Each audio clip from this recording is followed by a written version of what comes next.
Greetings, friends. It is Q&A for October 2023. I can't believe how fast the month went by, but it did. So here we are answering just a few questions this month from my Patreon. If you're interested in engaging this way and getting your questions out there and getting responses, that's the place to do it. I have three really good ones to share with you this month that I'm super excited about. A bunch of the other ones I just responded to people directly or through the comments, so you can go find them there. So let's get started, shall we? First question comes from Donald asking about working with herbs for our animal friends, our animal companions, our pets. And he made a really good point in the question, which is that, there's medicine for everything with animals, right? That the pharmaceutical industry has definitely flowed into the world of pets. They know that we're willing to do anything to help keep our animal companions healthy and happy. And just like they do with humans, they definitely capitalize on that a little bit. So I'll say the same thing I say about pharmaceuticals with humans, which is if something's going to improve your quality of life, go for it. Do the path of least resistance, and while you're getting the relief, we can work on the deeper levels in a holistic way, which is great. And I think the same applies to cats. I had a cat for years that was on a rescue inhaler, and we worked with herbs to help mitigate the effects of the rescue inhaler and the inflammation in his respiratory system and all of that. But that rescue inhaler definitely came in handy more than once. So two things that I want to say about after this little disclaimer, I guess, is that not all herbs that are safe for humans, even ones that are safe for little kids, are safe for animals. They process things totally differently, especially cats. So the materia medica that we work with for animals is a fraction of the size of the one that we work with for humans. You have to be really, really sure about the herbs for animals. It doesn't take much to really overwhelm their bodies and their metabolism. And dosing is, of course, different, and sometimes delivery method. We do work with tinctures for animals all the time, but sometimes even that amount of alcohol, again, especially in cats, is too much. So sometimes we're doing powders, or we're working powders into a treat to get them to eat it, or we're doing glycerites, or sometimes topical applications of tincture to soak in through the skin on their ears.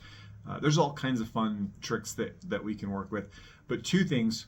First, there are lots of really good herbal formulas out there that have been formulated by herbalists and veterinary specialists or animal herbalists on the open market. We use a few here that are just formulas pre-made that address, seasonal allergies or joint health or kidney support. And that's great. So as much as the pharmaceutical stuff is flowing into animal world, the herbal stuff is too. We're seeing more and more herbal products out there specifically for animals. So we can find it. And, I would always say do a little research on the company and on the ingredients. Make sure that you're getting something good, but most of the stuff out there is pretty good. The second thing is animals are very responsive to flower essences and homeopathy. So, there are really great books. I've got a book here at the house on homeopathy for cats. So you can get the information or work with a homeopath. Usually a homeopath can speak animal just as much as a good herbalist can speak animal, because we're just looking for patterns, energetic, temperamental patterns. So homeopathics are great for animals. There's no risk there at all. We are giving them generally the same exact doses and the same exact remedies that we give a human person, because homeopathy is safe that way. And then, of course, flower essences is the vibrational or energetic imprint, the wisdom signature of flowers and different plants. And like kids, animals respond so well to that stuff. They're just energetically squishy enough to let those new imprints come in. So especially when it comes to mood, anxiety, separation, all of that kind of stuff in animals, getting a good 5-flower formula or something similar that you can just kind of put into their water dish every day, they're very, very responsive to that. So excellent question. Herbs for everyone, including our animal companions. Next question comes from Rowan. Thank you, Rowan, who asked about meditation with drums and drums in my practice. I must have mentioned this along the way, or people have seen some stuff. But yes, I do use drumming a lot in my work. So some examples would be that sometimes when I go out into the wild spaces, into nature, I will bring one of my frame drums with me to drum for the spirits of place, for the plant spirits, to drum myself into an altered state of consciousness, to drum other people out into altered states of consciousness, and really just to open up a space. Filling up a space with that sound changes the space, and it seems to thin the veil that separates the human perspective from the plant perspective, so it becomes easy for us to pass back and forth. So that's one way that I like a drum beat, just to alter my consciousness, to soften my gaze, to get into that more permeable state.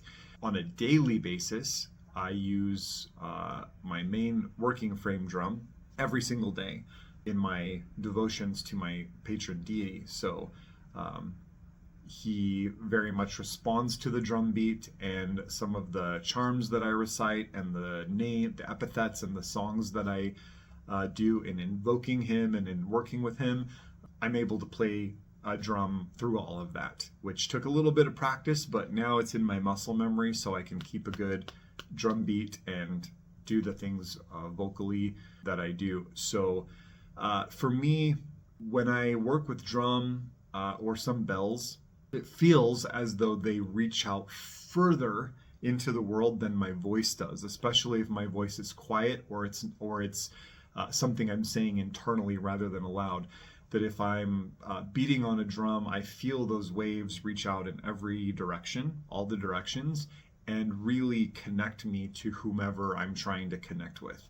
And so the drum carries my voice more effectively. It carries my intentions in a way that viscerally feels like things are moving outward in this exponential way. And I have to say, I get a response from the spirits of my work in a really affirmative way all the time when there's drum involved. So we can't ignore the fact that we've been making noise as human animals forever, and there's something to that. So I was gonna try to show off a couple of drums, but I'm actually gonna show you, just because we're talking about it, my everyday working drum. This one you'll see rests up against my altar. It's always there. It's the one that gets drummed almost every day of my life. And this is a frame drum from Remo, and so it's all synthetic. It's a vegan drum. There's no hide on it, but they call it a buffalo drum because I think that's the inspiration. Although the frame and the sound to me have very like bodhran, like Irish bodhran drum sound. So I really love this one. It's wrapped up with twine in the back to give you something to hold on to. And sometimes for certain rituals and things, I will tie in sachets or charms or petitions in here to be carried out on the drum. And then the flip side is just a synthetic hide. And so this particular one I've never painted, and so I'm working on painting it right now. So you can kind of see some penciled line work in there as I'm kind of trying to refine this over time when I get time to work on it. And eventually I will paint this in color. So this, you can kind of see how big it is, and this is probably the best drum that I have. I love this drum. Again, I beat this drum every day. This is a really important drum to me. And then the beater, it did come with one, but I made one. This is a piece of oak from a lightning struck oak that I harvested and just sanded and shaped this, and then built a felt drum tip. So if you've never seen the Remo drums before, they're super tough. Whether it's freezing cold or super hot outside, they always sound really good because they're synthetic, and you'll get just a really beautiful drone from them. And you can play these really, really loud, but here at home, I can play this at this level and it kind of just stays in the room, but it feels like it goes further. So one drum, and then I also wanted to show one of the rattles that I work with. And this is just a Kilnware rattle. It's ceramic, and there are bronze beads inside of there that make the sound. So really lots of different kinds of noisemakers all kind of do the same thing, right? Project our consciousness, carry out our prayers and intentions, clear a space, create a bubble around us, get into our brains and lull us into an altered state of consciousness, which makes the work easier, all kinds of different things. And really, on the level of deity, on the level of patrons and gods and goddesses as an offering, putting your intent into those drum beats and using every drum beat to symbolize your affection or a prayer or an adoration is a meditation in and of itself that's very cool. So hopefully that answers your question, is helpful and inspiring.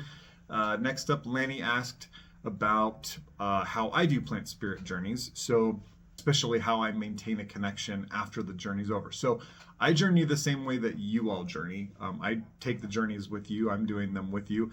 I do generally 2 at a time though. And the reason is that as I'm preparing for the next plant spirit journey that we do, I'm sitting with that plant so that they can inform me about what I'm supposed to share with you. So right now, for example, I'm simultaneously sitting with Sage and Cayenne. Sage is our active plant spirit journey. Cayenne is our next. So Cayenne maybe only a couple times a week, but I need to connect as I'm writing the monographs and the material, writing the rituals and the meditations. I really try to involve the plant with that as much as I can. So the cool part of this question, I thought, was how do I maintain a connection to a plant after I move on? So, let's say we sat with mugwort last cycle, and there's a day when that ends. We end the journey, and then the next day we start with another plant. So it definitely can feel like we've put kind of a period on the sentence, and we've been like, hey, mugwort, now I'm done with you. You're dismissed. And I understand that, but I like to think about it like this. Mugwort and I may not circle back with each other for a very long time. We ended up circling back with each other last night as I did the community ritual. We brought mugwort in, but that connection is always there. The whole point of doing these plant spirit journeys, the way that I teach them, the lunar cycle, is that's enough time for us to create a thread of connection, a thread of relationship between us and that plant spirit that survives even years and years and years of not being nourished. So that plant that you spent 29 days sitting with is a plant that is relevant for coming into your life for some reason. That cord is strong enough there for that plant to find a way in, to come to you in a memory or inspiration or a moment of aha or a dream or synchronicity or whatever. That's the whole point. We're doing this work the journey work to establish a collective of plant spirit allies, right? To network with as many plant spirit allies as we can. Networking works, right? So over time, some of these sits will turn into allies that become familiar. They become really close to you, and they become plants that become part of your daily practice, or that you work with a lot, or that you really just fall in love with. And that cord gets really thick. Other ones, you'll sit the whole month and maybe you'll have a great experience, and then you move on and you don't really think about them anymore. But I promise you, if you continue to engage with the work as a whole and the green realm, if you continue to do plant spirit work, that cord will be maintained. It will be protected, and it will allow for that plant to bubble up in your life if and when they're ever the right plant for whatever work you're doing or remedy you're creating or person you're working with, I consider that every plant spirit journey I create a new friend, and I create a new opportunity for the clients that I serve.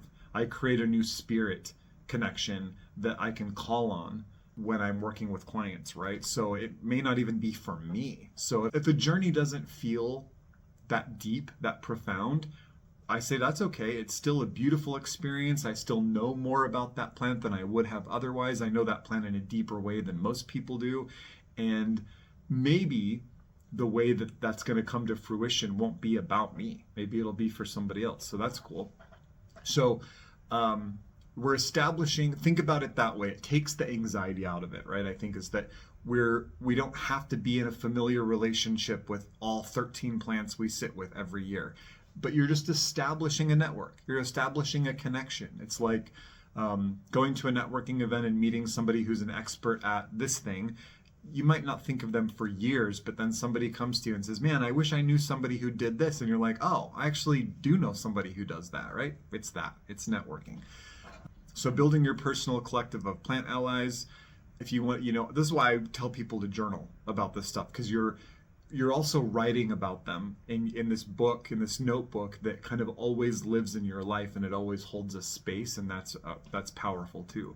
Ultimately, most people, if we look at traditional herbalists, if we look at plant medicine people who are bridges between the world of human and plant, and are medicine makers and are able to intuit into the patterns of disease and disharmony, we find that most of them work with 10 or 15 herbs consistently, maybe a few more in constellation, but they're really only super close with 10 or 15 herbs that over the years have become really deep allies for them, and they can work with those 10 herbs to fix any problem, right?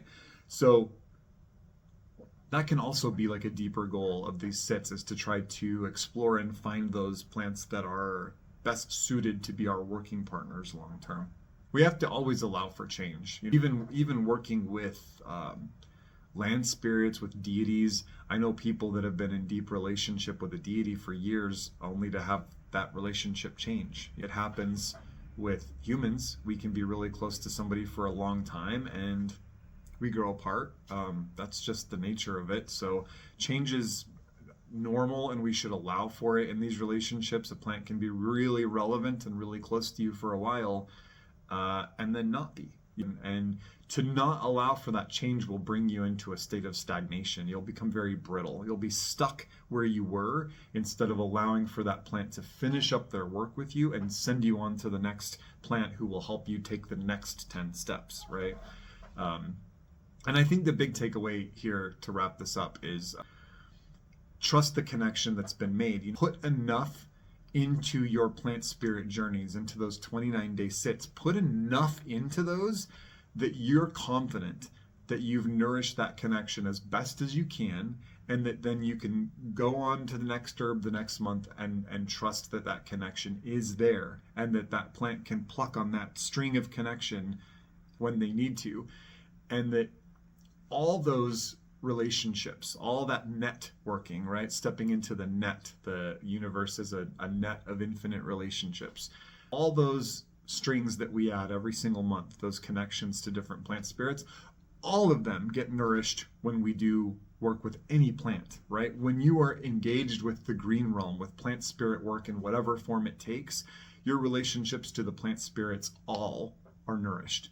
You are caring for your relationship to plants in general. So that happens. That's part of what's underneath it. So thank you, Lanny. Super, super good question. I actually may take that and add some new stuff to our plant spirit journey manual around that, because I think it's super cool, and probably lots of other people think about that too. So we're just at the 20-minute mark, so I'm going to call it.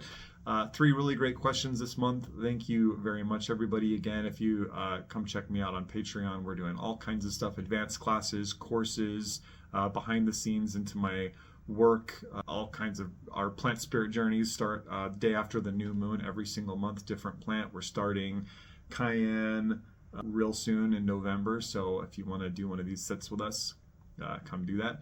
And with that, keep the questions coming, and I will see you at the end of November for our November Q&A. Take care.